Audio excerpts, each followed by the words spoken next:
Penumpang speedboat yang tenggelam di perairan Sungai Musi, Kelurahan Sungai Gerong, Kecamatan Banyuasin I, Kabupaten Banyuasin, Provinsi Sumatera Selatan, Sumsel, ditemukan tim SAR gabungan dalam keadaan meninggal dunia, Rabu, tanggal 31 Januari tahun 2024, pukul 9.40 waktu Indonesia Barat.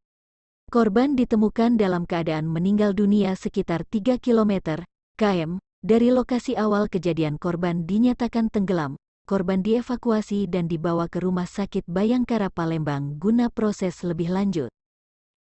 Diberitakan sebelumnya, Minggu tanggal 28 Januari tahun 2024 pukul 14.30 waktu Indonesia Barat, korban dari dermaga Benteng Kuto Besak BKB menaiki speedboat Semoga Jaya jurusan Palembang ke Sungai Baung Banyuasin. Namun lebih kurang 10 menit perjalanan sekitar pukul 14.40 waktu Indonesia Barat tiba-tiba speedboat mengalami mati mesin tepatnya di perairan Sungai Musi, depan Asgap. Diduga karena takut, 2 orang penumpang atas nama Parulian Pasaribu dan M. Afin lompat ke sungai dengan tujuan berenang ke tepian.